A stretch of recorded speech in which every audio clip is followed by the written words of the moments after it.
seorang penumpang berjisim 60 kilo. Okey, bulatkan atau garis bawah, letak simbol yang sepadan berada di dalam sebuah lift. Okey, kita lukis ni lah. Kita lukis baliklah lift ni.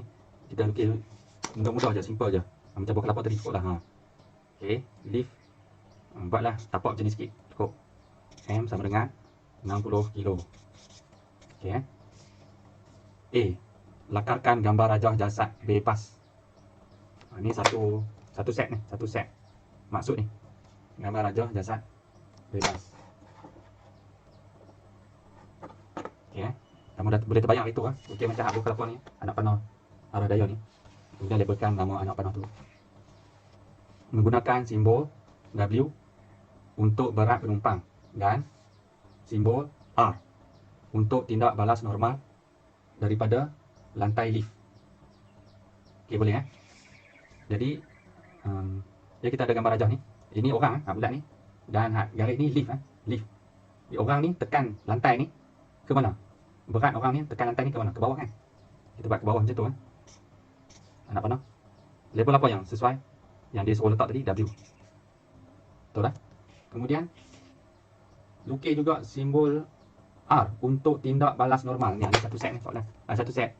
Maksud ni tindak balas normal ni. Maksudnya benda yang menahan graviti. Benda yang tahan graviti dalam kes ni ialah lantai. Okey, kenakan tindak balas normal ke atas apa-apa yang memijaknya ni. Yang apa-apa berat yang ada di atasnya. Okey, maknanya ke atas kan. Tindak balas normal. Nak panah ke atas, letak simbol R. Boleh nampak Jadi begitulah cara nak labelkan. Oh ya, kalau tengok R sini dia anak panah tu datang daripada lantai anak panah warna merah tu. Jadi hak ni kena buat bagi datang daripada lantai tu sengat sikit lah, tak apalah. Datang daripada lantai maknanya lantai ni yang kenakan daya R ke atas orang ni pula. Boleh Jadi terjawablah soalan A. B. Hitungkan magnitude tindak balas normal R. Ni pun satu set ni. Magnitude. Hitungkan magnitude ialah maksudnya cari nilai lah. Cari nilai tindak balas normal R ni. Maksudnya R ni berapa? Apabila lift nombor 1 dalam keadaan pegun. Okey. Jadi berapa tindak balas normal R ni bila lift dalam keadaan pegun? Maksudnya lift ni lantai dia tak tarik orang ni ke atas atau mereka dua tak turun ke bawah. Maksudnya orang ni seakan baru masuk je. Dan diri kat situ, lift tak gerak lagi atas bawah. Dulu kita belajar kan, tindak balas normal ni akan sentiasa ikut berat orang yang memijaknya. Ingat lagi, kita ada kereta. Kereta duduk atas jalan. Contoh, berat kereta ini ialah 1000 Newton. Contoh berat graviti kereta ini 1000 Newton. Berapa tindak balas normal R oleh jalan ke atas kereta ini? Ingat lagi dulu. Yang mana kereta ni tak tenggelam lah, tak tenggelam atau tak naik atas. Lantai ni, jalan ni duduk statik kat situ, tak tenggelam kau tak naik atas. Adalah semestinya nilai R ni adalah sama dengan nilai R ni akan ikut W. Berat. Kalau berat ialah 1000, R pun adalah 1000. Tiba-tiba ada penumpang naik, berat dia jadi bertambah lah kan, 1020 Newton contoh. Maka berapa nilai R ni? Ialah ikut yang sama 1020 Newton. Sebab dia R dengan W sentiasa mengimbangi. R akan sentiasa ikut nilai W. Kalau R tak ikut nilai W, maksudnya akan ada baki daya lah kan. Bila ada baki daya, confirm kereta ni bergerak tenggelam ke atau bergerak ke atas. Boleh Tapi pasal apa kereta tu duduk tak bergerak atas bawah? Sebab nilai W potong dengan nilai R jadi kosong. Daya baki pasal sama-sama kuat, jadi saling potong, jadi dapat kosong balik. Itu pasal kereta tu kekal dalam keadaan asal dia, tak bergerak atas bawah. Okey Okey. Jadi jawapannya adalah magnitude-nya ialah sama dengan berat nilai R ni. Ada idea nak cari mana? Kan kita setuju tadi, R ni akan ikut W lah. Jadi idenya kalau kita dapat cari W, maka itulah kita mencari R sebenarnya. Sama. Okey, sama, iaitu macam mana nak cari W? Yang dia dibagi maklumat jisim dan ni bawah ni ada satu maklumat yang perlu ni. Graviti ni salin juga. 981 yo. Apa dia? Graviti 981 kan. Ya. Okey. Formula FMA. Dah, nak cari berat je. Yang formula tu tak terlibat kali ni. Yang nak cari berat ni, macam mana dia punya formula nak cari berat? Berat apa-apa objek? FMG. Dah, WMG. Kan? Ha. Macam kita buat dulu lah kan. Kita nak cari. Ni. Ni dulu ni akan belajar ni. Ni kan. Nak cari berat ni. Ambil jisim objek tu. Darat dengan tarikan graviti. Ini lah. Sama je ni. Ya. Okay sama. Ambil M darab G. Kalau nilai jisim memang tak berubah kan cikgu? Nilai jisim tak akan pernah berubah. Pergi lah mana-mana planet akan sama je jisim. Nilai jisim tak berubah. Yang berubah nilai berat ni. Kenapa nilai berat ni boleh berubah? Kerana jisim ni tak berubah. Tapi nilai G ni duk berubah ikut graviti. Itu pasal W pun ikut berubah. Pasal salah seorang ni duk berubah G. M tak berubah. Okay. Jadi teruskan. Untuk dapat berat, M ialah 60 kilo. Dan G ialah 9.81 meter saat negatif 2. Okey. Jadi tekan kalkulator. Dapat berapa? 60 darab 9.81 ni? Sekejap.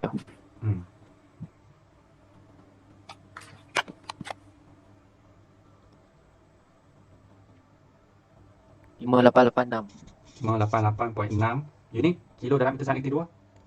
Shortcut? kg. Jadi Newton. Newton. Okey. Boleh je tulis panjang tak apa. Lebih baik pakai shortcut. Okey.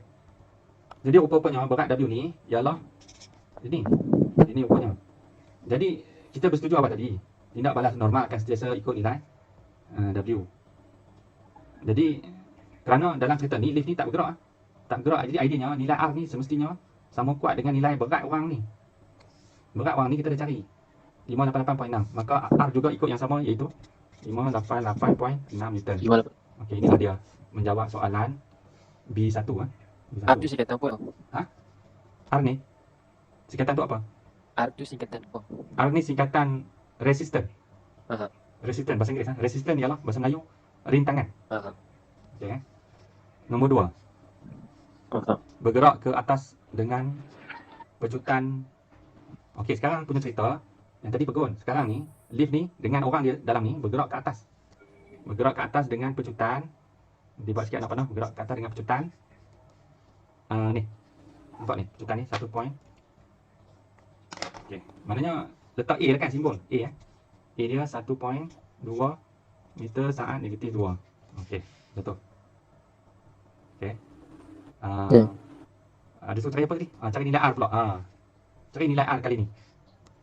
Buat nilai R sehingga lift dan orang dalam ni boleh bergerak ke atas dengan pecutan ini. Ingat lagi idea dulu. Kalau lift tu boleh bergerak dengan gerakan pecutan pula, semestinya ada daya baki. Ya. Atau daya bersih atau berlakunya ketidakseimbangan daya. Nak panggil mana-mana pun boleh. Maksudnya mana dapat daya baki tu? Oh ya, cikgu nak tanya. Yalah, mana dapat daya baki tu? Apa yang tolak apa? W tolak R tak? Daya R tu lagi besar. Okey. Macam tu. Idea bagus. Betul. Macam tu. Yes. Itu maknanya kamu faham konsep dengan betul. Okey, maknanya idea kamu mestilah R ni lagi besar pada W. Kalau tidak, masakan boleh dapat daya baki ke arah mana objek ini bergerak, iaitu dia memuncuk ke atas, dia bergerak ke atas lah. Ya, melainkan nilai R ni semestinya lebih besar pada W. Jadi, tidakkah kita dah boleh buat persamaan dekat sini? Macam mana nak dapat daya baki? Tu dah tanya cerita FMA tu. Kita tulis dulu yang rumus yang biasa-biasa ni, F sama dengan MA. Dekat sini kita memahami F ini ialah yang menyebabkan objek ini berjisim ini M 60 kilo bergerak dengan pecutan ini. Ya. Cara kau faham macam tu Okey, betul. Jadi daya baki ialah R tolak W Okey, kita boleh tulis dulu. Kita tulis dulu sama R tolak W sama dengan Tak boleh kosong tu. Ya, kosong ke? R ni kosong? Tak mungkin. Ya. Ada tak? W. Kamu mungkin lakukan pemindahan algebra tak betul ni. Tak mungkin kosong ni. Kalau ni R ni kosong, W ada nilai ni jatuh ke bawah jawabnya. Memuncuk ke bawah. Sebab W lebih besar pada kosong. Jadi dapat apa? Okey, kita nak cari apa ni? R kan? Dekat sini kita Bukan U. Ya. Oh, nilai kosong tu merujuk pada benda lain kan? Bukan R. Hello?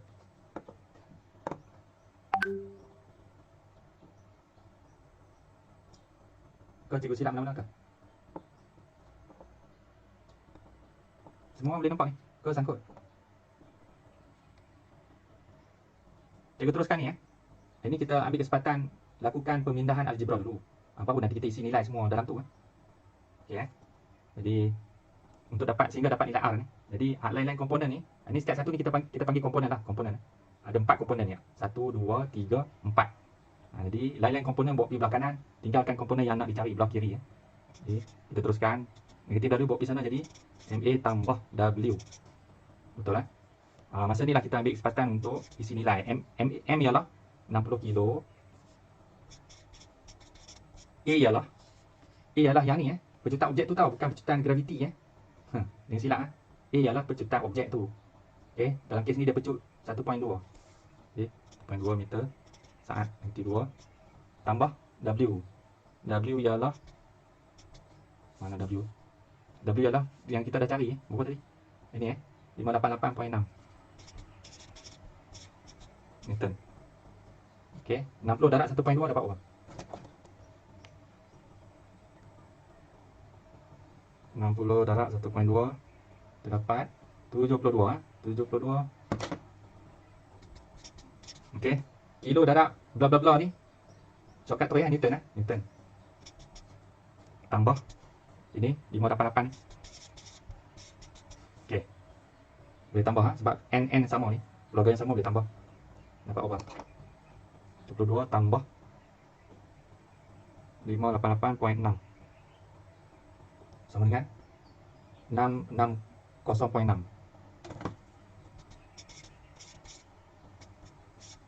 Newton, jangan lupa je ni. Jadi rupa-rupanya nilai R ni ialah 660.6 Newton. 660.6 Newton. Sebab tu untuk gerakan lift dan orangnya ke atas dengan pecutan ini. Boleh jadi rupanya nilai R ni lebih besar daripada W. Jadi R tolak W iaitu 660.6 ni tolak W ni 588.6. Kita dapat daya baki kan.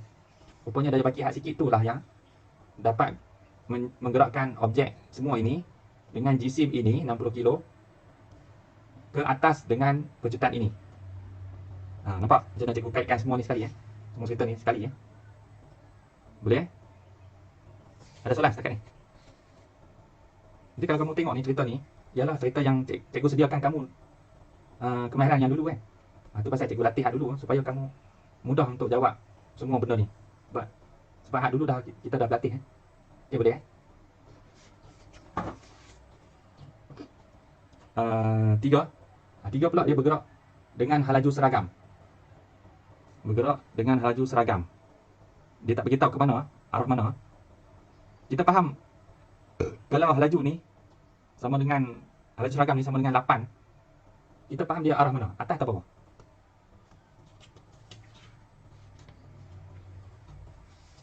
Kan kita dah belajar dulu Kalau nilai V itu positif, dia bergerak ke mana? Ke kiri atau ke kanan? Kalau nilai halaju apa? Bukan nilai pecutan nilai halaju. Kalau nilai halaju positif, bergerak ke kiri atau ke kanan? Bergerak ke kanan tu. bergerak ke kanan. Kalau cerita atas bawah pula, kalau V itu positif, dia bergerak ke mana? Ke atas atau ke bawah? Positif kan? Dia tak tulis positif, tapi positif biasa tak letak positif lah. Jadi positif Dia bilang ke bawah cikgu.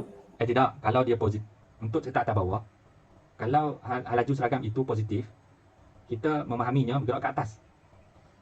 Ke atas sebagai positif, ke bawah sebagai negatif. Boleh Maknanya lift ini menurut soalan nombor 3 ni sedang bergerak ke atas dengan halaju seragam. Okey, boleh halaju seragam ni. Tadi cerita bergerak ke atas dengan pecutan, jenis gerakan pecutan. Sekarang juga masih bergerak ke atas, tapi dengan tidak memecut. Tapi bergerak dengan jenis gerakan halaju. Kan kamu dah boleh beza gerakan pecutan dengan halaju ni macam mana? Macam mana gerakan dia? Gerakan pecutan ni untuk tempoh yang sama, dia punya jarak bertambah kan? Maksudnya halaju bertambah. Tapi untuk halaju seragam ni, halaju tu tak bertambah dah. Dia ada halaju tertentu, dia dah tetap dah. Maksudnya tempoh untuk setiap titik ke titik tu semuanya berjarak yang sama. Itu dipanggil laju seragam. Boleh Okey. Okey. Dia akan bergerak ke atas cikgu. Ya, dia akan bergerak ke atas sebab mana tahu atas sebab Sebab positif. sebab nilai laju seragam itu positif kan. Okey. Jadi cikgu lukis balik lah. Dia orang tu tadi lantai lift bergerak ke atas R dan berat orang tu W. Jisim orang tu berapa? 60 kilo. Okey, kali ni dia bergerak ke atas. Sebelum ni dia bergerak ke atas dengan pejutan kan. Ingat tadi perkaitan tadi pejutan dengan daya. Selagi ada daya baki itulah membuatkan mana objek akan bergerak dengan memecut. Faham tidak?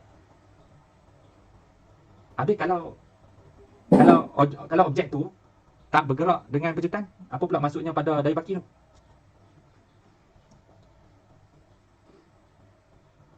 Maksudnya? Dia punya daya baki kosong.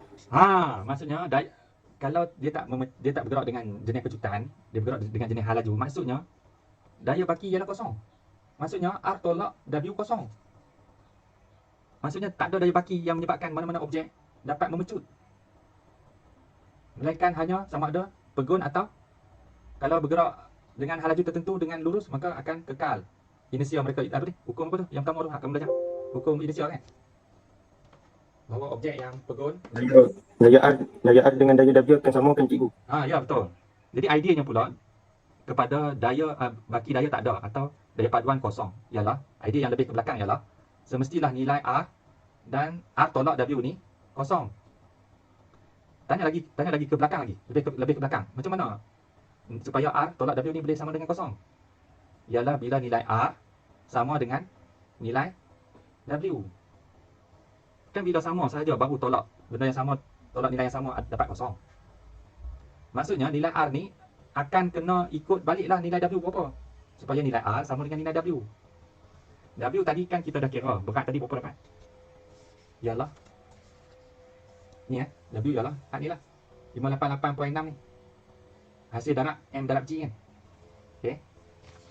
Iaitu 588.6 Newton. Tadi ingat tadi idea tadi. Kamu cakap tadi, nilai R ni tolak W sama dengan kosong kan? Macam mana nak buat R tolak W sama dengan kosong? Sebab W ada nilai ni. Siapa ada idea? Berapa nilai R supaya bila R tolak W sama dengan kosong? Berapa nilai R? Yalah, R ni mesti sama dengan nilai ni lah kan? R ni mestilah juga ikut hak ni lah, ikut yang ni lah. 588.6. Sebab hanya dengan nilai yang sama ni saja, 588.6 Newton tolak 588.6 Newton. Dengan demikian dapat kosong. Maksudnya daya baki ialah kosong.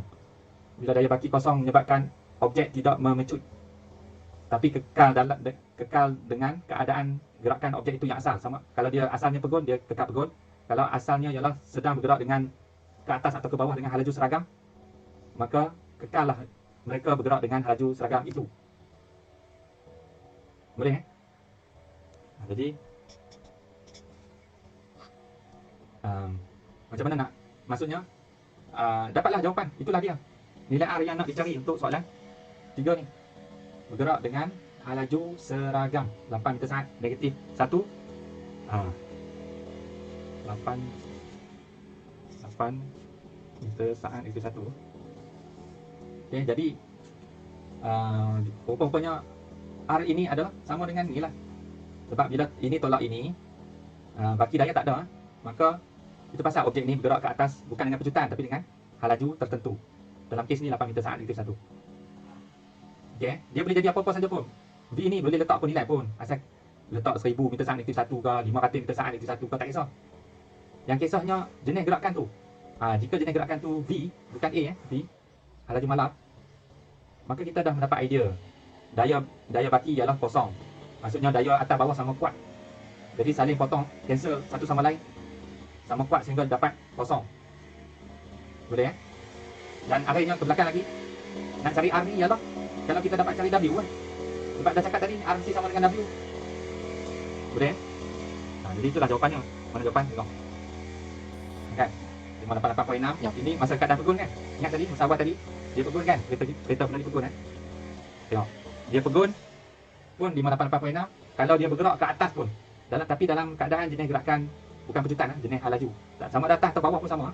Kalau jenis gerakan tu hal laju, dia punya jawapan pun sama. 58.6. Kalau kamu nak faham maksudnya tali ni, kan ada tali kan?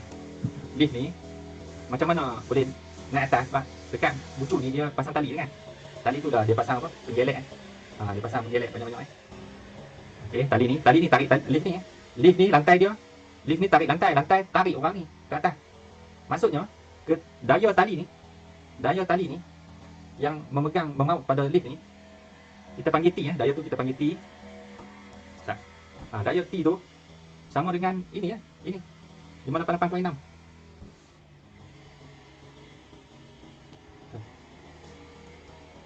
Ini waktu dia pegun tau. Waktu pegun ni lift dan orang ni pegun, tak bergerak atas, tak bergerak bawah, pegun. Tali ni dah tegang dengan daya ini. Sama juga maksud kalau lift ni bergerak dengan laju malar ke atas atau ke bawah, ketegangan tali ni juga adalah sama 58.6. Itu pasal dapat tu jawapan. Maksudnya seakan mesin ni bagi tahu tak payah naikkan tak payah pulas kuat lagi, tak payah kenalkan daya yang lebih tinggi pada hak ni, sebab kita nak bawa orang ni dengan lift ni dengan hal laju yang malar sahaja, bukan dengan memecut. Jadi sistem komputer ni timing supaya tarik dengan daya yang ketegangan yang sama je untuk gerakkan orang ini dengan hal laju yang steady, seragam. Okey. Kecuali kalau lift ni nak dengan orang ni nak memecut ke atas, maka sistem komputer ni cakap kita nak pecutkan lift dengan orang ni ke atas. Jadi kita kenakan daya T ni jadi lebih tinggi daripada berat orang ni, supaya mendapat baki daya, supaya nilai T ni lebih tinggi daripada nilai W ni, supaya T yang tinggi tolak W yang rendah dapat baki daya. Maka baki daya itulah mengakibatkan orang ini dan lift bergerak dengan jenis gerakan pecutan. Okey, boleh Kalau kamu tengok, memang dia kaitan dia pusing-pusing situ je lah pun. Benda yang sama je lah kita cerita selama ni, pusing-pusing situ je lah pun. Okey Okey, habislah. Kemudian contoh hal lain pula. Jangan risau, contoh mungkin berbeza tapi jalan cerita sama je, konsep dia sama. Konsep dia sama je. Konsep tu yang penting 923.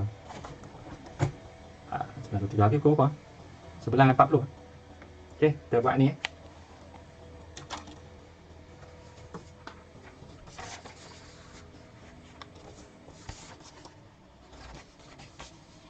Rajah 1.10 menunjukkan sebuah troli berjisim 1.2 kilo di atas ni troli ni.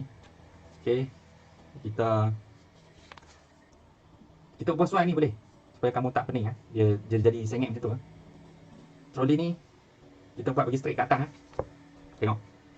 Ini troli Ini pemberat sikit-sikit. Kan? Troli ni okey. Ini tali yang menghubungkan troli dengan pemberat. Okey. Jisim troli ni 1.2 kilo. Maknanya jisim troli ni MT boleh T tu troli M troli sama dengan 1.2 kilo. Okey. Di atas meja ditarik oleh sebuah pemberat melalui sebuah takal. Troli itu bergerak dengan pecutan ini. Pecutan simbol A. Okey. Menentang geseran 6 Newton. Maknanya troli ini bergerak ke kiri atau bergerak ke kanan. Sebab tu pemberat ni tarik troli ni. Troli ni bergerak ke kiri atau ke kanan? Dia bergerak ke kanan Kan? Troli ni bergerak ke kanan Sebab pemberat ni tarik dia. Bukan dia tarik pemberat, pemberat tarik dia. Okey, dia menggerosok tu pergi ke kanan. Maknanya dalam gambar rajah ni pergerakan troli tu ke atas atau ke bawah? Ke atas atau ke bawah? Sebab kita bayangkan ini kita macam angkat dia macam tali kita angkat. Okey, macam ni Okey. Supaya kamu tak keliru, troli ni angkat. Kan? Jadi straight lah kan? Ini troli. Okey. Kita angkat tu. Maksudnya dia tertarik ke kanan. Tarik ke kanan maksudnya kalau dia macam tu dia tertarik ke bawah lah kan? tertarik ke bawah, jadi dia menuju ke bawah. Di dalam lukisan ni, arah gerakan dia ialah ke bawah. Dengan pecutan ini, dia beritahu dah, dengan pecutan 4. Maksudnya, kedua-dua mereka ini bergerak ke bawah dengan pecutan ini. 4 meter saat -2. Okey, boleh. Tiba-tiba ada lagi tambahan, menentang geseran 6 Newton.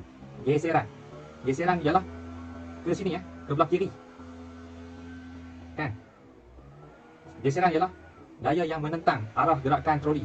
Kalau troli itu ke kanan, geseran ke kiri Kalau troli itu ke atas, geseran ke bawah. Jadi ideanya geseran ialah sentiasa menentang arah gerakan objek tu. Kita kena tengok dululah arah gerakan objek tu ke mana. Kemudian geseran tu lawan arah gerakan dia. Okey. Dalam kes ni, troli dan pemberat ni ke bawah. Maknanya mereka berdua ni bergerak ke bawah. Jadi ke mana arah daya geseran? Ke atas kan? Jadi tempat macam tu Tadi ingat tak hal ni? Sama macam tadi, kita letak simbol apa?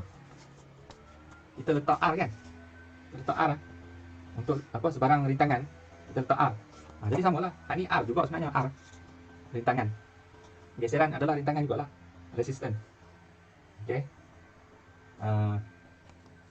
Okey, geseran dia dah bagi nilai Nilai geseran 6 Newton. Jadi R ni adalah 6 Newton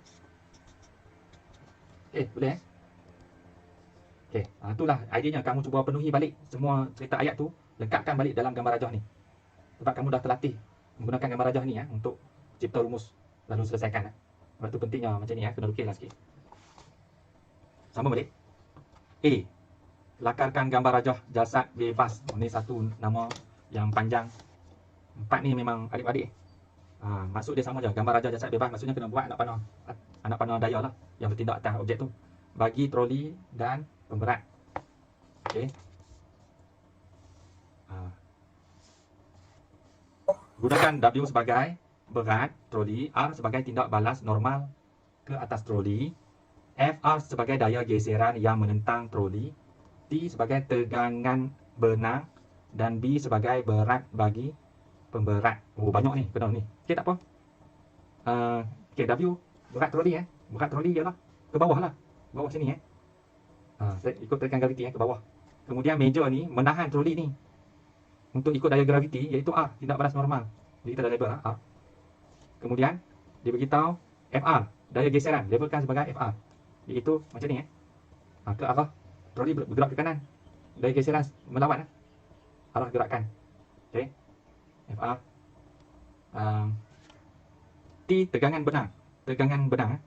Macam cerita tu tadi. Tegangan benang antara dua jasad ni. Tu T. Macam ni Nak lukis anak panah ni macam mana ni? T ni. Lukis siapa tarik siapa. Macam satu mana ni? B. Bandingkan berat troli W dengan tindak balas R. Bandingkan W dengan R. Tak apa, mari kita banding. Okey. W dengan R ni, kalau kamu bandingkan, apa yang kamu boleh katakan? W dengan R. Biasanya nak sebut bandingkan ni, kita sebut siapa lebih besar pada siapa lah kan? Atau sama nilai ke? Atau kosong ke? Kira macam mana? Kamu boleh sebut macam mana? Macam mana nak bandingkan? Iaitu berat iaitu daya W sama dengan daya R. Kenapa sama ni? Macam cerita tadi lah.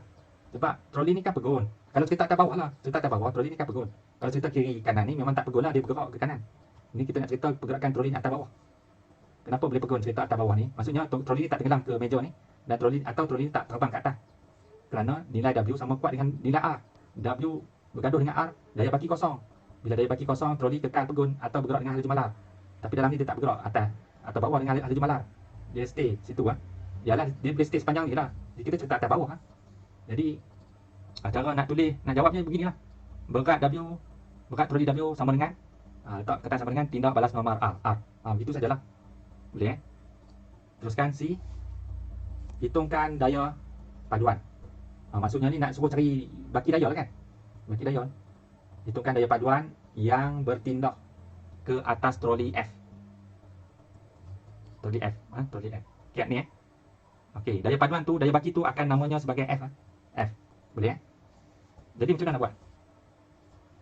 Siapa lebih besar pada siapa? siapa lebih besar pada siapa? T lebih besar pada FR ke FR lebih besar pada T? Yang menyebabkan troli ini boleh bergerak ke belah kanan ni. Siapa kena lebih besar pada siapa? T kena lebih besar pada FR ke FR kena lebih besar pada T? Supaya troli ini bergerak ke kanan. Nilai T cikgu. Nilai T kena lebih besar pada FR lah.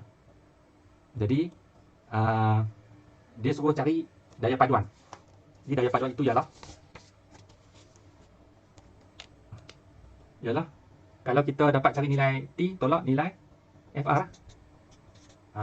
Okey. Berapa nilai T? Dah tahu belum? Dan berapa nilai FR? Nilai FR ni kita dah tahu kan? Nilai FR ialah geseran kan? Geseran ni. Ni FR ni. Okey. 6. Jadi T tolak sama dengan T tolak FR. FR ialah 6 Newton. Kalau kita dapat tahu ni apa nilai T ni? Nilai T ni berapa? Berapa nilai T? Ingat kita belajar batu dulu kan? Oh, dapat tu cikgu. Ingat kita belajar cerita batu dulu. F1, F2 kan? Kalau F1 ni lebih besar pada F2, kita ambil F1 tolak F2 kan? Itu betul kan? Kan? Sama lah ni. Kalau ni cerita F1 ni ialah T. Ketegangan T ni. Tiap ni Dan FR ni mewakili F2 ni. Kan sama. Di FR ni kita dah tahu nilai 6 Newton. Kalau kita dapat cari nilai T, berapa nilai T? Kita ada satu persamaan lah kan? Kita ada satu persamaan. Kiri sama dengan kanan. Katakan ini adalah A. Ini adalah B sama dengan, ini adalah P, ini adalah Q. Okay. Jadi A tolak B sama dengan P tolak Q. Okay. Adalah satu cerita diceritakan. Dalam cerita itu kita kutip semua maklumat yang ada. Jadi nilai yang kita tahu cumalah nilai B, nilai P dan nilai Q sahaja. Nilai A kita tak tahu. Kemudian kita diminta untuk mencari apa perbezaan ini, atau apa baki daripada ni, A tolak B.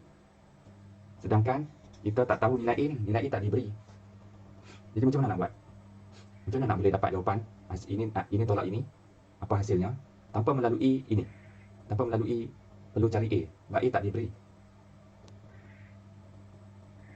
Tapi masih boleh dapat jawapan. Macam mana nak buat?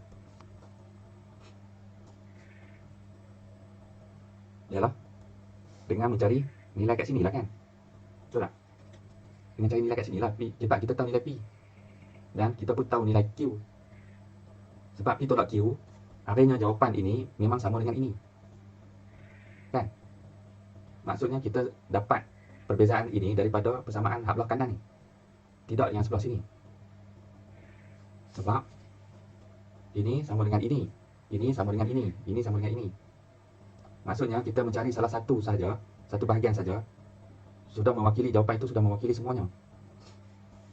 Jadi itulah kemahiran algebra yang kamu kena ada. Boleh faham tak?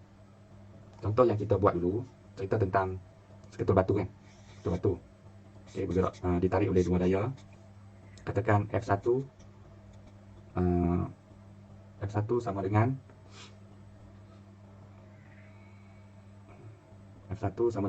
tak tahu. F2 sama dengan 5 Newton. Contoh 5 Newton. Okay, kita ada satu batu. Jisim batu ini ialah katakan 2 kilo. 2 kilo. Dan akibat gerakan yang berlaku pada batu ini ialah A. Berlakunya pejutan sama dengan katakan 5 meter saat negatif 2. Okay. Macam mana kamu cari nilai F1 ni? Macam mana kamu cari, siapa tahu nak cari nilai F1 ni? Cuba cari tengok apa nilai F1.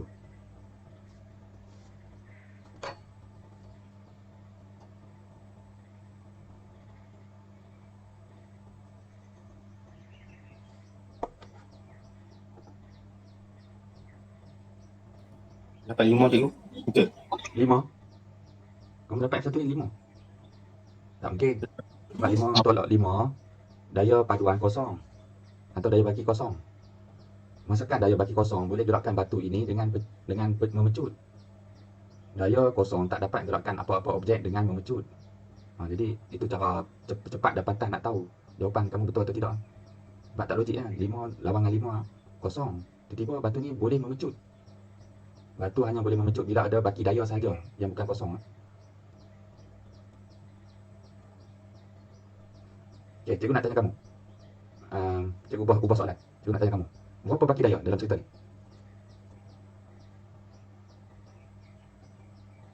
Berapa baki daya?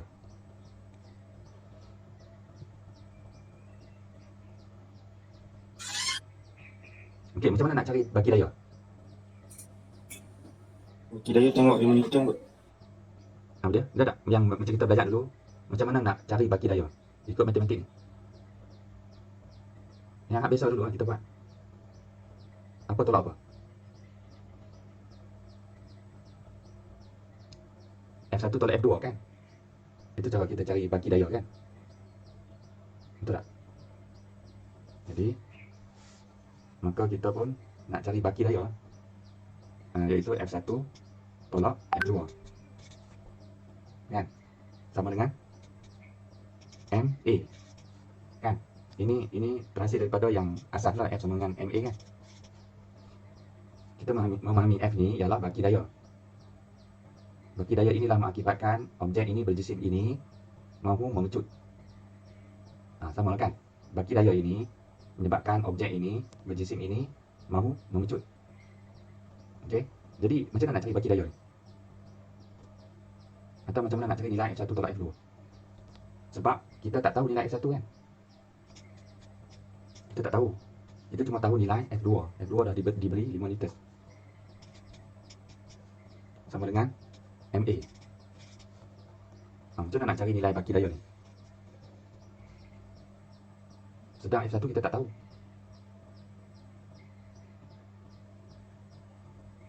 Jawapannya, kita cari baki ini, walaupun kita tak tahu F1, tapi kita boleh dapat jawapannya daripada sini.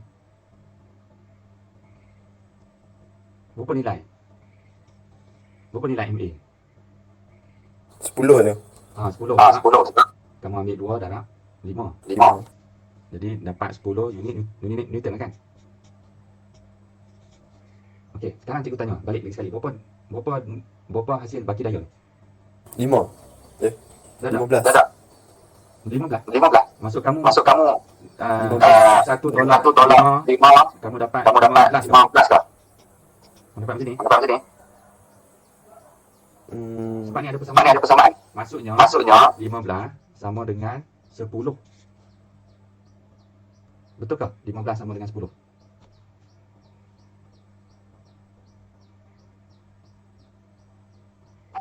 Tak cikgu. Sampai kiamat Sampai kiamat pun 15 tak akan pernah sama dengan 10. Jadi apa nombor yang sama dengan 10? 15 tak akan pernah sama dengan 10 sampai kiamat pun. Sesudah kiamat Allah buat balik dunia, kalau katakan pun takkan sama juga. 15 takkan pernah sama dengan 10. Matematik kan? Habis apa yang sama dengan 10? Nombor 10 cikgu. Yalah 10 tu sendiri 10 Newton. 10 Newton sama dengan 10 Newton. Jadi rupanya baki daya F1 tolak F2 5 Newton ni, yang mana kita tak tahu F1 berapa, tapi yang kita tahu hasil tolak mereka 10 Newton. Mana kita dapat 10 Newton ni, sedang kita tak tahu F1. Kita dapat 10 Newton ni daripada persamaan ni. Semua operasi ini last sekali memberikan jawapan yang sama, 10 Newton. 10 Newton adalah sama dengan 10 Newton. Jika had ni ialah 100 Newton, maka had belah kiri pun adalah 100 Newton juga. Sebab 100 memang sampai kiamat pun sama dengan 100. Inilah matematik yang kamu tak nampak ni. Sebab tu cikgu buat permainan ni tadi. Kita tak tahu ini 5, katakan. Jadi tolak 2, entah apa nombor tolak 2, kita nak cari apa nilai kat sini kan? Apa nilai beza ni? Hasil tolak ni kita tak tahu. Sebab kita tak tahu depan ni. Jadi adakah kamu akan buang masa cari juga nilai kat depan ni? Tidak, jangan buang masa cari kat nilai depan ni. buanglah masa, alihkan perhatian kamu tengok belah sini. Belah sini komponennya telah diketahui semuanya. Kita tahu kat sini 7, komponen kat sini 4. Jadi melakukan semua matematik yang ada ni, operasi ni 7 tolak 4, last kali dapat jawapan 3. Maka 3 itulah juga milik yang sama, hasil kat sini 3. Walaupun kita tak tahu ni, yang hak depan ni sebagai 5 kita tak tahu.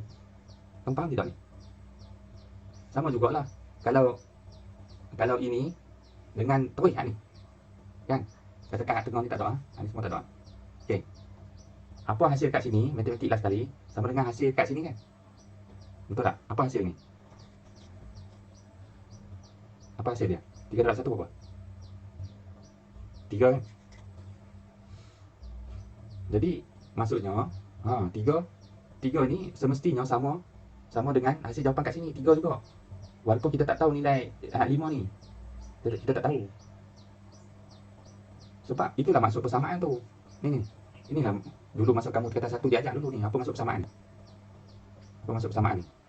Bahawa apa pun berlaku dekat algebra belah kanan ni dan apa pun berlaku dekat algebra belah kiri ni, akhir sekali jawapan mereka dua ni adalah tetap sama. Tetap sama. Itu maksud persamaan. Kan? Kalau di sebelah kita ada persamaan ni. Kalau di sebelah ni 7 contohnya. 7. Cikgu tanya berapa hak sebelah sini? Apa nombor hak sebelah sini? Supaya dia sama. Itu maksud persamaan, supaya dia sama dengan 7 hak belah kanan ni. Apa nombor nak letak kat sini? Siapa-siapa? Nak letak apa kat sini? 7. Letak 7 lah. Sebab 7 sama dengan 7. Barulah boleh guna apa ni? Simbol sama dengan ni. Kan? Kalau belah sini 9, apa nombor nak letak belah sini? 9 kat tu. 9 juga. Takkan nak letak 19 ke 30 ke. Itu maksud persamaan ni. Sekarang cikgu modify sikit lah 9 ni modify sikit. 9 ni rupanya datang daripada algebra ini. Contoh 3 darab 3. Hak belah sini pula datangnya daripada 12 tolak 3. Kan sama saja. Sebenarnya sama je kan? Boleh tak guna persamaan? Boleh. Boleh sebab jawapan hak last depa dua ni memang last kali sama kan? 3 darab 3 9. 12 tolak 3 pun 9. Jadi katakan hak depan ni disembunyikan ni, hak 3 ni. Katakan kita tak tahulah, kita pura-pura tak tahu. Jadi jadinya apa benda lah darab 3 ni sama dengan 12 tolak 3. Tiba-tiba kita diminta cari nilai yang ni. Apa nilai ni? Boleh tak cari apa nilai ni? Macam mana nak cari kan? Sebab yang ni depan kita tak tahu. Betul tidak? Betul. Kena cari belakang tu. Jangan buang masa cari benda yang dah tak wujud. Tapi kita boleh shortcut, kita boleh trick. Daripada kita buang masa kira benda yang dah tak wujud ni, kita alihkan pandangan mata kita kat sini. Yang mana kita tahu, yang ni komponen dia semua ada ni, 12 tolak 3, 12 ada, 3 ada. Kita mencari hasil operasi itulah. Hak belah kanan ni, kita dapat berapa? 9 kan? Ya. Habis, apa jawapan kat sini? 3 tu. 3 darab 3 9. Dah ada tak jawapan? 9 juga. 9 juga. Kita tak tahu berapa ni. Ya, memang kamu tahu 3 darab 3. Maksudnya hak sama dengan ni. Tanda soal ni gantikan 3. Tapi anda kata kamu tak tahu ni. Tapi kamu nak tahu juga apa jawapan last kali. Ialah kita boleh tahu dengan kita tengok hak persamaan belah sini punya ni. Sebab jawapan last kali depa kan mestilah sama. Kalau hak ni 9, hak ni mestilah 9 juga. Takkanlah nak 10 pula ke 7 ke 30 ke mana logik kan? Itu masuk persamaan tu. Nak bagi tahu last kali jawapan kiri dan kanan terpelihara sama nilai dia. Kalau kanan kosong berapa? Kalau kanan kosong kiri berapa? Last kali. Kalau di sebelah kanan ni kosong lah katakan. Berapa hak belah kiri? Kosong. Mesti kosong juga. Main contoh lagi. Ni contohnya 5 darab kosong. Kosong kan? Darab kosong kan? Ni nak bagi kosong je lah. Siapa? Bagi idea saya. 10 tolak 10 tu. Okey. Okey kan? Katakan kita tak tahulah nilai kat ni dalam kurungan ni kita tak tahu. Tekan tapi kita nak jawapan ni. Apa hasil last operasi mereka ni? Kita nak jawapannya. Macam mana nak buat? Kita tak tahu ni. Kan? Siapa ada idea? Macam mana nak cari juga? Adakah kamu akan cari juga apa yang dalam kurungan ni? Betul, kita tengah hasil dia dulu cikgu. Kita tengok persamaan belah kanan kan? Kita dah kira siap apa. Oh, kita kira dapat sambungan kosong. Jadi, maksudnya tanda soal ni sama dengan berapa sebenarnya? Tanda soal ni? Kosong. Tanda soal tu atau hasil sama kosong. Jadi dapat jawab soalan ini. 5 darab apa entah. Tapi dapat jawab. Sebab jawapan tu kita kebahas belah kanannya. Sebab kita memahami itulah maksud simbol sama dengan ni. Boleh faham ah? Ini saja cikgu timing baliklah kamu punya pemahaman matematik tentang persamaan ni. Jadi soalan yang kamu kena tanya berikutnya lah ialah apa kena mengena yang cikgu ajar tadi matematik ni. Matematik tadika ni dengan cerita fizik ni. Kan? Apa kena mengena? Cikgu ajar penat-penat tadi benda ni dengan cerita fizik ni. Kan? Contohnya ini yang tadi. Cerita tadi kita ada seketul batu, 2 daya dikenakan, kiri dan kanan. Kiri kita tahu nilai 5 Newton, kanan kita tak tahu nilai. Lepas tu tiba-tiba cikgu tanya berapa baki daya. Sebab dulu kamu buat, kalau nak cari baki daya hanya semudah ambil lah siapa yang paling besar kan, tolak siapa yang paling kecil kan. Kali ni nak cari baki daya macam mana? Kita tak tahu. Kita tak tahu nilai F1 ni kan. Kita bolehlah tulis persamaan matematik tu, F1 tolak F2 sama dengan MA. Kita bolehlah isikan segala nilai yang kita tahu. F1 kita tak tahu, tak boleh isi nilai. F2 kita boleh isi nilai, kita tahu 5 Newton. M kita boleh isi nilai, kita tahu 2 kilo. Dan A kita boleh isi nilai, kita tahu 5. Habis, macam mana nak cari baki daya ni? F1 ni tak tahu. Kan? Jadi, mata tu alih kat sini lah. Kan? Mata tu alih tengok kat sini. Sebab kita faham seperti apa jawapan last kali belah kanan ni, persamaan belah kanan ni. Seperti itulah jawapan last kali operasi belah kiri ni. Tanpa kita perlu tahu apa F1 tu. Kan? Rupanya bila kira MA ni belah kanan kita dapat 10 Newton. Maka 10 Newton jugalah hasil operasi terakhir belah kiri ni. Walaupun kita tak tahu F1 ni. Boleh tapi bila dah dapat jawapan ni 10 Newton, maknanya bolehlah pula cari F1 kan? Bolehlah pula cari F1. Iaitu negatif 5 Newton ni hantar pi belah kanan. Gabung dengan 10 Newton ni kan? Itu pasal jadi 15 tadi, 15 Newton. Rupanya F1 ialah 15 Newton. 15 Newton tolak 5 Newton, itu pasal baki daya jadi 10 Newton. Kan? Make sense. Faham tidak? Okay, Dan kalaulah katakan F2 pun tidak diberi nilai, kita tak tahu. Contohlah tak tahu. Kita tak tahu. Habis, soalan tanya carikan baki daya. Atau carikan daya paduan, atau cari daya bersih. Sudah, macam mana nak buat kan? Nilai apa nak tolak dengan nilai apa? Dua-dua ni kita tak tahu. Siapa ada idea macam mana nak cari baki daya tu? Yalah, sama lah kan. Kita ikut laluan biasa, lorong biasa. Iaitu F1 tolak F2 sama dengan MA. Tapi nilai komponen F1 ni tak diberi. Begitu juga nilai komponen F2 ni tak diberi. Habis macam mana nak cari baki daya tu? Macam mana nak cari daya bersih tu? Kalau tak tahu nilai, kita tak dapat lakukan operasi matematik lah. Maknanya mata jangan lagi tengok kat sini. Mata tengoklah belah sini. Kan? Rupanya komponen diberi hak belah kanan punya. Maka seperti mana hasil terakhir belah kanan ni, itulah dia hasil terakhir belah kiri ni. Yang mana belah kiri ni mewakili baki daya. Hasil dah siap-siap. Walaupun kita tak tahu setiap komponen ni. Kan? Boleh? Habis buat apa cikgu cerita hak ni pula ni tiba-tiba? Hak tu yang kita sangkut semalam tu. Ni, soalan nombor apa ni? Muka surat 12 ni. Soalan ni. Mana dia? Soalan C ni. Kan? Kita sangkut kat situ kan? C, hitungkan daya paduan atau baki daya ni, daya paduan ni. Daya paduan boleh sebut, daya bersih boleh sebut, baki daya pun boleh. Yang bertindak ke atas troli F. Okey. Maksudnya carikan daya baki. Kita ada dua daya, daya T dan daya ke kiri FR. Jadi kalau ikut laluan biasa, kita nak cari baki daya, kita ambil T lah kan. T tolak FR. Kita tahu nilai T lebih besar pada FR kan. Macam mana kita tahu nilai T lebih besar pada FR? Sebab dia ke arah. Sebab gerakan troli ini sudah kita sedia maklum ke belah kanan. Jadi ideanya semestinya lah nilai T ni lebih besar daripada nilai FR ni. Kan? Jadinya kita pun membuatlah susunan matematik tu. Kita membuat persamaan. Okay, iaitu nak mencari daya bakinya. Okay, daripada ni pemahaman ni. Kita nak cari daya baki F ni yang menyebabkan objek ini berjisim troli ni dapat bergerak dengan pecutan ini. Jadi daya baki tu kita pun teruskan lagi lah kan. Iaitu T tolak FR sama dengan MA. Ni kita cerita tadi tu. Banyak lebat tau. Kan? Tapi masalahnya apa? Nilai T ni kita tahu tak nilai T ni? Tak. Cerita ni, nilai T ni kita tak tahu. Apa benda entah. Kan? Tak tahu. Tapi nilai FR ni tahu tidak?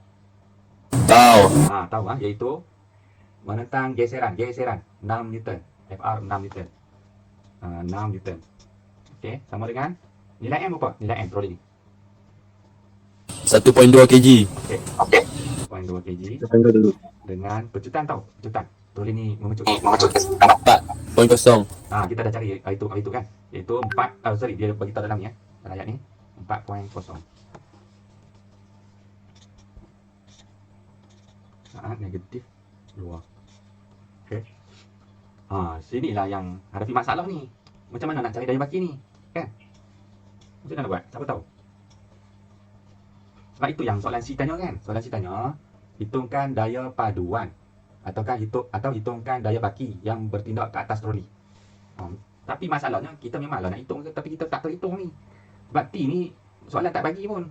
Apalah soalan ni tak bagi? Maklumat tak lengkap kan? Kalau dia bagi boleh tolaklah, dapatlah daya baki, dapatlah jawab soalan C. Kan? Dia cuma soalan tu minta nak tahu daya baki je hasil tolak ni. Dia bukan nak tahu hal lain pun, dia bukan nak tahu jisim berapa, dia bukan nak tahu pecutan berapa. Jadi macam mana? Macam mana nak buat? Siapa nak tahu? Siapa yang tahu? Siapa ada idea? Macam mana nak cari? Dia kena tengok hasil tu cikgu. Dia dapat Alihkan mata tengok had belah sini punya ni. Itulah dia bagusnya persamaan ni. Kan? Kita memang tak tahu nilai T untuk cari hasil akhir ni. Tapi kita tahu ada persamaan belah kanan yang mana hasil akhir mereka sama dengan kawan ni, had belah kiri ni. Jadi kita buang masa cari had belah kanan lah, jangan buang masa cari belah kiri. Hasil belah kiri ya. Jadi apa jawapan belah kanan ni? 1.2 darab 4 berapa? 414 iaitu 4.8 Newton. Jadi berapa daya baki? Berapa daya baki? daya baki akan dapat sama. Iaitu berapa ni? Jadi F yang nak dicari ni ialah sama dengan inilah 4.8. Jadi dapatlah kita jawab soalan C ni. Dapatlah jawab soalan C ni. Kan? Itu yang gerak kerjanya begitu. Jisim ini, pecutan ini. Okey, daripada ni F sama dengan MA, kita tak dapat cari hasil tolak T tolak FR. Sebab kita tahu salah satu daripada dua je. Kita tahu nilai FR, kita tak tahu nilai T. Tak ada masalah. Tapi kita boleh dapat hasil tolak itu melalui belah kanan ni, MA ni. Itu pasal dia masuk 1.2 darab 4 tu, dapatlah 4.8 Newton. Boleh faham? Dekat sini lah, cerita macam ni lah yang trik soalan yang pelajar dulu banyak sangkut. Yang pelajar dulu banyak sangkut dekat cerita macam ni lah. Kadang-kadang dia tak lengkapkan komponen belah kiri, tapi dia bagi maklumat komponen belah kanan punya tu. Jadi dia minta lah hasil akhir belah kiri ni. Tapi pelajar tak dapat jawab sebab mata dia tak alih tengok belah sini punya. Dia sibuk cari benda yang tak tahu dalam ni. Sebenarnya tengok belah sini. Itu matematik. Asalnya matematik tingkatan 1 je pun, kan? Matematik tingkatan 1 je. Okey, boleh? Ke hadapan nanti kamu akan bertemu lagi, banyak lagi yang dia buat macam ni. Dia tak bagi nilai belah kiri, tapi dia tanya hasil belah kiri, tapi dia bagi komponen belah kanan punya. Okey. Jadi sama balik D D apa dia? Hitungkan tegangan benang. T T besar. Yang ni mana dia? T tu. Ni. T ni dia suruh cari T ni. Berapa nilai T ni? Mana tu? Yang menarik troli iaitu simbol T. Daya tegangan benang tu simbol T Dia suruh cari T ni. Kan? Berapa nilai T ni? Kita ambil daripada soalan atas dia lah kan, yang tadi tu. Mana tadi tu? Ni. Tadi. Dia suruh cari nilai T ni. Boleh tak cari? Daripada persamaan yang dah sedia ada ni, boleh tak cari? Boleh lah kan? Sebab T tolak 6 Newton sama dengan tu sama dengan ni lah, kan? Atau T tolak 6 Newton sama dengan hak ni yang kita dah dapat, kan? Betul kan? Jadi T tolak 6 Newton sama dengan ini 4.8. Boleh tak cari nilai T ni? Ini balik pada macam biasa lah kan? Boleh dengan Algebra. melakukan pemindahan algebra. Yakni hantar pergi belah sana kan? Semua komponen lain hantar belah kanan. Yang komponen nak dicari tinggalkan belah kiri T sama dengan 4.8 Newton tambah 6 Newton lah kan? Macam tu Jadi berapa dapat?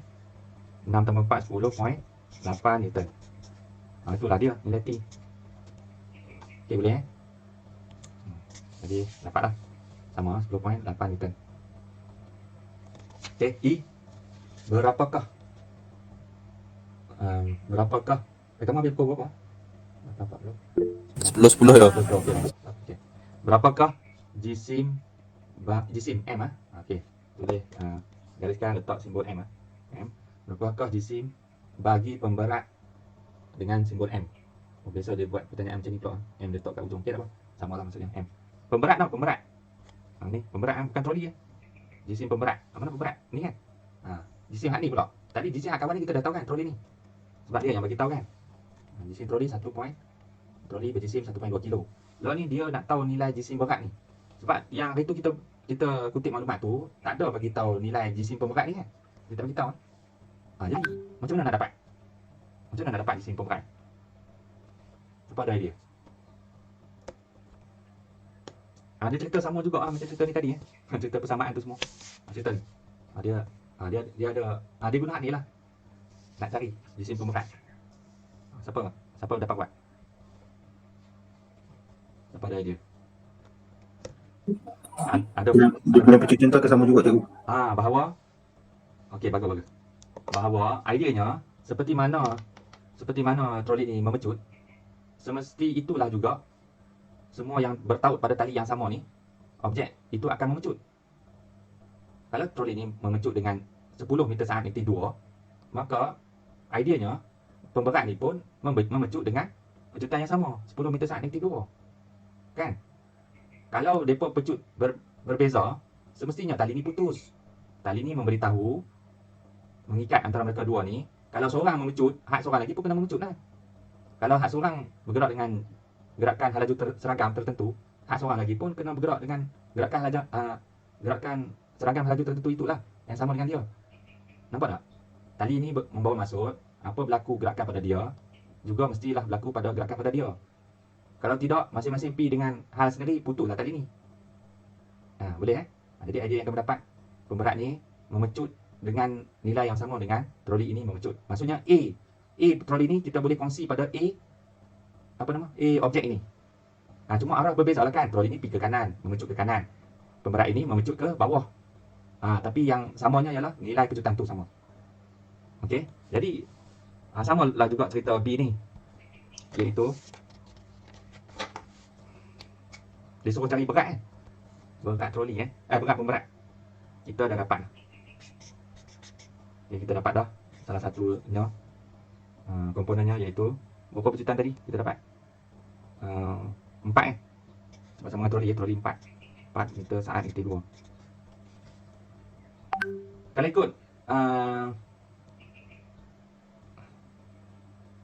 ikut yang biasa, macam mana kita nak cari jisim ni?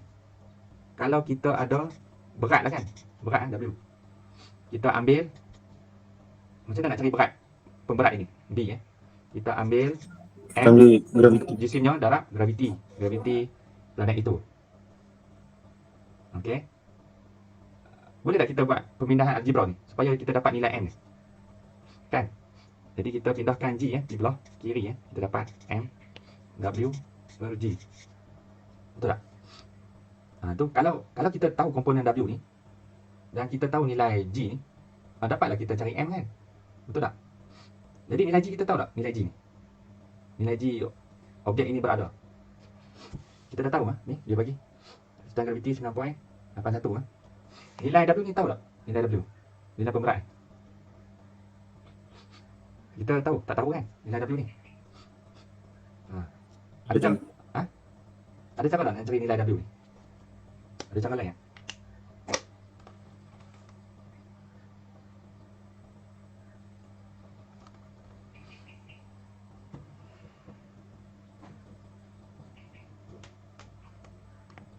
Okey, macam mana? Siapa tahu?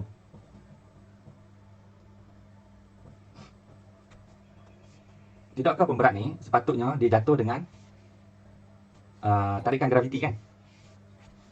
Sepatutnya pemberat ni Dia punya daya baki tu sama kot cikgu. dia punya daya baki Maksudnya Daya baki tu sama dengan ikan troli. ya. Maksudnya pemberat ni sepatutnya dia jatuh penuh dengan daya tarikan graviti kan, W. Sehingga A dia ni sama dengan G kan? Betul tak? 9.81. Tapi pasal apa tinggal 4 je ni? Kerana ingat dulu, kerana semestinya apa yang berlaku? Semestinya ada daya yang kacau objek ini menuruti graviti ke bawah. Daya graviti yang menarik objek ini ke bawah ialah W. Rupanya ada daya R ni yang menyebabkan dia tidak ke bawah. Dia ke bawah dengan pecutan yang kurang. Maksudnya W tolak R sama dengan MA.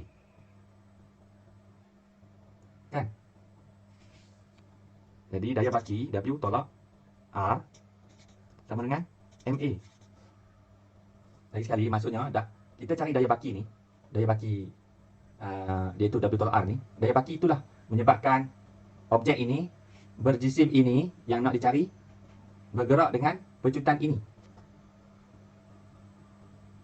Bolehkah? Yang lain-lain boleh faham? Kan sama saja konsep tu kan? Daya baki yang dikenakan atas objek ini, daya baki itulah yang menyebabkan objek ini yang berjisim ini, yang berjisim objek itu sendirilah bergerak dengan pecutan ini. Daripada kita membaca itulah kita tukar pada ayat matematik ni. Daya baki ini menyebabkan objek pemberat itu berjisim ini memecut dengan pecutan ini 4. Ya, M kita tak tahu, M yang kita nak cari. Setuju atau tidak? Boleh Jadi kita nak cari apa tadi? M. Jadi kita lakukan pemindahan algebra kan, sehingga mendapat nilai M ni. A ni hantar P blok kiri, jadi W tolak R sama dengan M.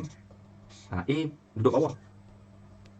Kemudian kita boleh flip flip M duduk kiri sama dengan W tolak R sama dengan A.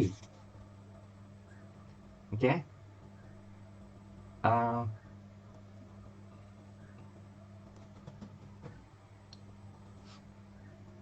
Berapa nilai W tolak R? Kita tak tahu nilai W kan? Kita tahu nilai R kan? R tu ialah FR jugalah kan? Dari geseran ni.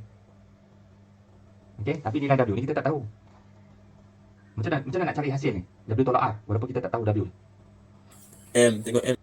Daya baki ialah B tolak T kan? Ya cikgu. B tolak T Yang mana B sebelum ni kita faham sebagai W kan? W dan T kita faham sebagai R. Jadi daya baki ialah B tolak T. Kerana B lebih besar pada T. Kenapa B lebih besar pada T? Sebab pemberat bergerak ke bawah kan? Bergerak ke arah B. Jadi mereka mulakan dengan persamaan B tolak T itu sama dengan MA. ya, iaitu mereka mulakan dengan persamaan F daya baki F sama dengan B tolak T tu idea dia. Okey, dalam diri salah seorang ni lah nanti akan ada nilai M, komponen M. Jadi kita akan kembangkan lagi lah, iaitu F ni nak dapat macam mana ni? Daya apa ni? F ni, iaitu daya baki ni nak dapat macam mana? Ialah dengan ambil jisim dia macam biasa. Daya baki lah menyebabkan, daya baki iaitu F menyebabkan objek ini berjisim ini bergerak dengan pecutan ini A. Jadi kita gantikan F dengan MA lah kan? Sebab F sama dengan MA. Ya kan? Jadi F ni tergantikan dengan MA. Kan? Sebab F sama dengan MA. Boleh Okay, B. Macam mana nak dapat B? B ialah berat kan? B ialah berat. Kita belajar dulu macam mana nak cari berat. Kita nak cari berat ni. Ialah ambil nilai jisim ni, objek ni, dan darab dengan tarikan graviti planet tu. Jadi kita gantikan B, kita gantikan B dengan mg. Kan? Jadi B ni kita gantikan dengan mg.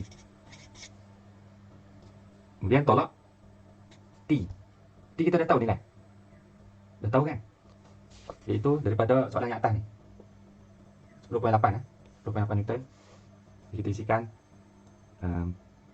atau mungkin tak nak isi dulu, tak apa, tak nak isi dulu. Sebab kita buat pemindahan algebra dulu. Kita tengok sini ada 2M. M ni nilainya samalah, M yang sama. Ada cara tak boleh combine 2M ni? Siapa ada cara? Boleh tak combine 2M? Iaitu mg buat P sana lah kan? Mg buat P sana lah. Kita combine kat belah kiri, kat belah kiri ya. Jadi kita dapat MA tolak mg sama dengan tolak T. Kan, betul kan? Ada cara tak nak combine 2M ni? Kita nak 1M. Iaitu kita faktorkan kan? Betul tak? Ya. Darab A tolak G. Betul tak cikgu faktorkan ni? Betul. Okay, betul lah. Okey, dapat dah 1M daripada 2. Kemudian hak yang lain komponen yang kita tak ada kaitan, kita hantar pi belah kanan. Di satu set kurungan ni kita hantar pi belah kanan. Jadi disebabkan hubungan A dalam kurungan ni dengan M ialah darab, maka kita hantar pi kanan jadi bahagilah kan.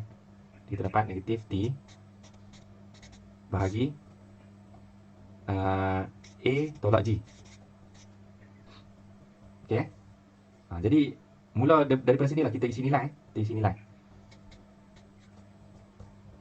T apa T? Negatif T ialah 10.8. Okey, bukan nilai T tu negatif dah. Nilai T tu positif 10.8.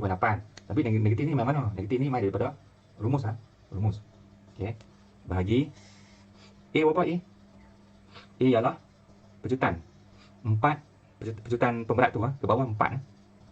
4 Newton. 4 bukan 4 Newton, 4 meter saat negatif 2 tolak pecutan graviti pula berapa G? 9.81 Newton. yang ni pecutan objek, yang ni pecutan graviti planet. Nampak 1 meter saat negatif 2. Okey, boleh. Okey, teruskan. Tekan kalkulator. Ni nombor kecil tolak nombor besar ni, mesti dapat negatif kan? Negatif tu akan bunuh negatif ni jadi positif balik lah. Jadi positif balik. Jadi cuba siapa tekan kalkulator. 10.8 bahagi 4 tolak 9.81. Dapat apa?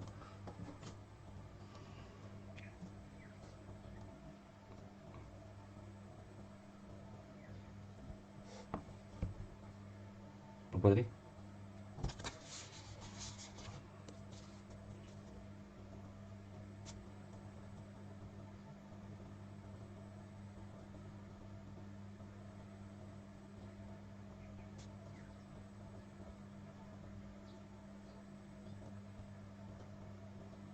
Dapat 1.858. 1.858. 1.8 dibundangkan 1.86. Unit yang masih tinggal ialah, kena kira unit sekali Newton, kilogram, meter saat negatif 2. Okey, meter saat negatif 2 boleh potong. Okey, boleh potong. Jadi yang tinggal cuma kilo. Memang betul lah. Itulah unit bagi jisim M. Inilah dia jawapan terakhir untuk apa nama? E 1.86 kilo. Okey, boleh tak apa, agak keliru sikit yang tadi tu. Nanti cikgu edit balik video ni, nanti kamu boleh tengok balik jadi idea dia samalah. Idea dia macam mana sehingga boleh cari jisim ni, dia sembunyikan dalam persamaan yang agak jauh, iaitu sama jugalah kita memahami nak macam biasa, iaitu daya baki, iaitu B tolak T dapat daya baki. Daya baki inilah mengakibatkan objek ini berjisim M ini dapat memecut ini. Dalam persamaan itulah ada tersembunyinya komponen untuk M jisim, untuk kita cari nilai jisim. Okey, yang mana A ni adalah A yang sama dengan troli ni. Akibat ni adalah akibat yang sama berlaku pada troli. Kedua-dua memecut dengan nilai yang sama. A tu kita boleh kongsi Okey, boleh Sekarang ni ada soalan? Tak ada. Tak ada. Okey Jadi kalau buat lain balik ni boleh ni. Kalau buat lain balik ni semua ni. Yang ni boleh buat ni. Nak try buat ni. Cuba jawab spontan. Tentukan magnitud dan arah daya paduan dalam keadaan berikut. Ini berapa? Apa daya paduan atau apa daya baki atau apa daya bersih? Spontan. Comok je. Berapa? Di kanan lah. Ha? Bagi satu nilai je apa dia? 9 tambah 17 tolak 11 berapa? 17 tolak 11? 15 kan? Bukan 15 di kanan. 6 tambah 9 15 ke kanan. B. Carikan daya paduan. Berapa B? 5 ke bawah, 5 ke bawah. Okey, 5 ke bawah. 13 tolak 7. 5 ke bawah. 2 Raja 1.12 menunjukkan daya-daya yang bertindak ke atas sebiji bola yang ditendang serentak oleh dua orang pemain. Seorang tendang ke atas, seorang tendang ke kanan. A. Lakarkan gambar rajah yang menunjukkan daya 240 Newton dan 180 Newton dan daya paduan. Lakarkan. Okey, macam ni kita 180 Newton ke atas, tandakan buat anak panah, tandakan 180 Newton. Orang yang tendang ke kanan buat anak panah.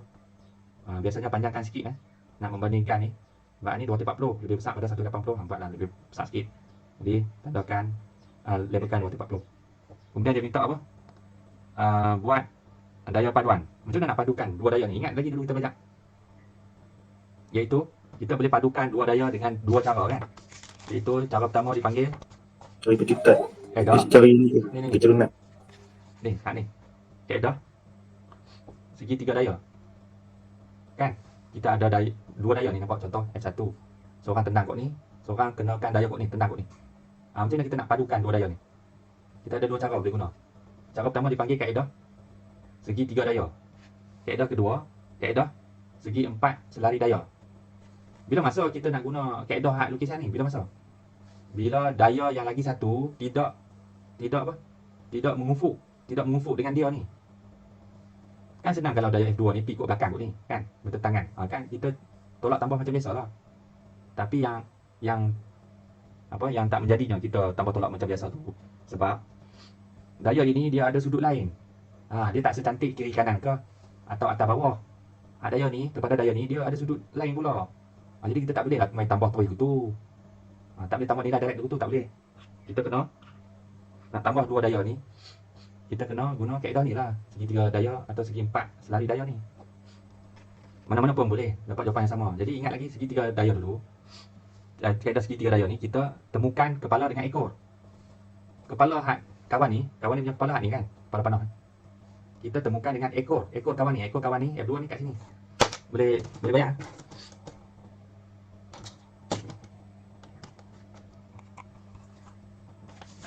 Okey.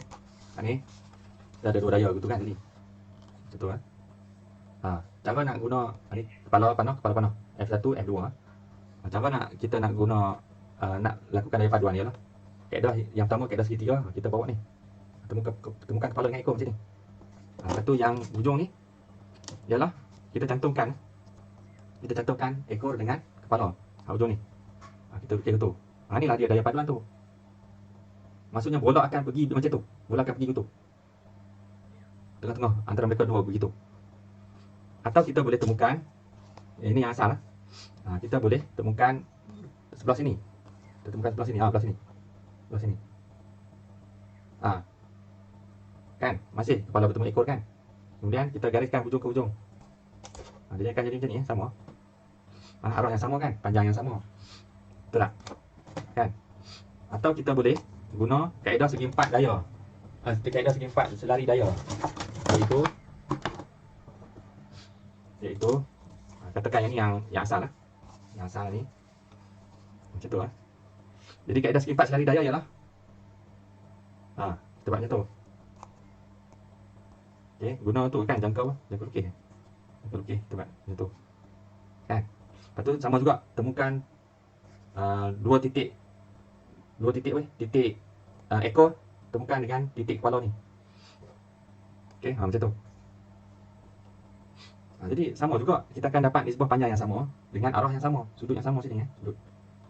Jadi itulah cara nak jawab soalan ini soalan tadi. Soalan ni macam mana nak dapatkan daya paduan ni? Kan? Kita boleh Guna macam tu lah. Tapi kamu lukis mestilah sama skalanya. Kalau tu biar sama. Jadi kita ada berapa? 180 Newton ke arah atas. Jadi kita guna skala yang sama lah.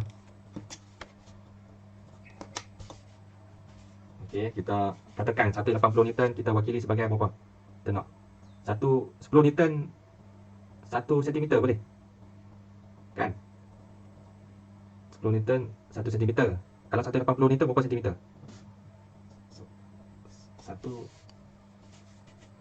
1 cm 10 Newton contoh. Kalau 180 Newton berapa cm? 18 kan? 18 cm kan? 18 besar sangat. 1 sampai 18 1 sampai 18 besar sangat. Buat kecil sikit. Buat skala lebih sikit 1 cm 30 Newton. Boleh 1 cm mewakili 30 contoh 30 Newton. Okey. Tapi kalau 180 Newton berapa cm? 180 bagi 30 dapat berapa? 6 6 darab 1 6 cm. 6 cm Jadi nak bina 180 Newton panjang kita buat pakai 6 cm panjang. Jadi daripada titik ni. Titik ni kita bina 6 cm. 6 cm.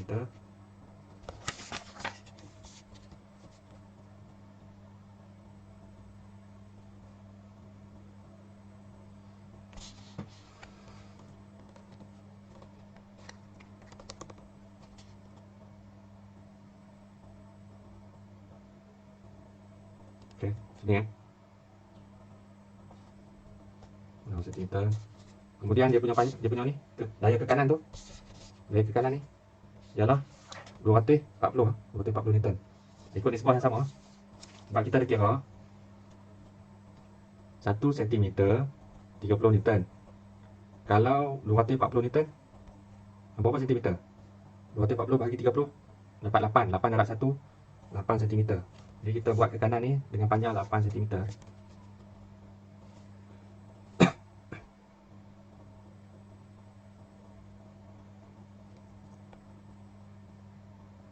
Okey, 8 cm gariskan.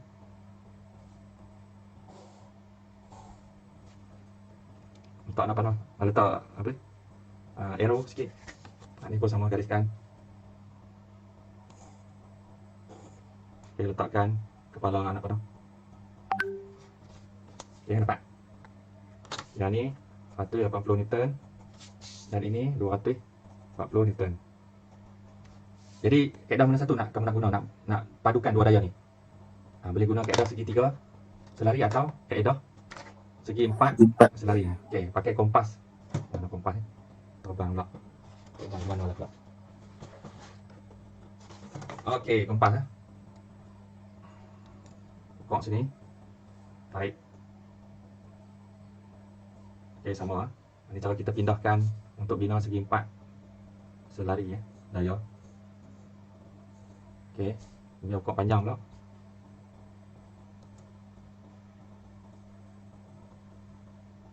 Okey, pindah sini. Okey, titik persilangan tu. Itulah kita bina garis. Tapi garis putus-putus cukup. Garis putus-putus.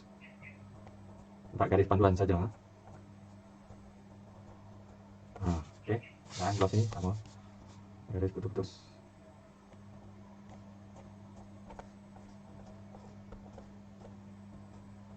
Okey, boleh. Kemudian, ni kita garis hujung ke hujung.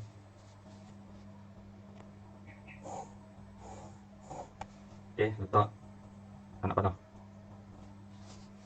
Inilah dia hasil daya paduan. Dua daya ni ditendang ke atas, ditendang ke kanan dengan nilai masing-masing. Kat kanan ni lebih kuat sikit pada ni. Maka itu pasal lah bola ni condong lebih menghampiri yang sapuan lebih kuat ni, 240. Kalau kamu tengok sudut ni, lebih kecil daripada sudut ni kan. Maksudnya bola ni pergi lebih pada sapuan tendang lebih kuat. Dan inilah dia arah gerakan bola tu, sudut ni. Sudut ni ukur pakai apa? Jangka sudut lah kan. Dan berapa kekuatan daya paduan ni? Berapa? Nak tulis kat sini, berapa nak tulis? Kita ukur baliklah ni sebuah panjang ni. Ukur balik berapa panjang apa? Garis ni. Garis hasil kita lukis ni. Oh, cikgu dapat 10 kan? 10. Jadi kalau 1 cm 30 Newton kan. Kalau 10 cm berapa Newton? Nah, 1 ke 30 darab 30 lah kan. Maknanya 10 pun darab 30. Dapat 300 Newton. Jadi rupanya daya paduan ini ialah F sama dengan 300 Newton. Nah, itulah dia cara nak lukis, nak jawab soalan 2A ya. 2A. Okey, kita dah tamat buat masa. Kamu boleh teruskan baki soalan yang ada. Berikutnya kita masuk ke topik baru, leraian daya. Ada soalan? Okey. Jumpa lagi. Assalamualaikum.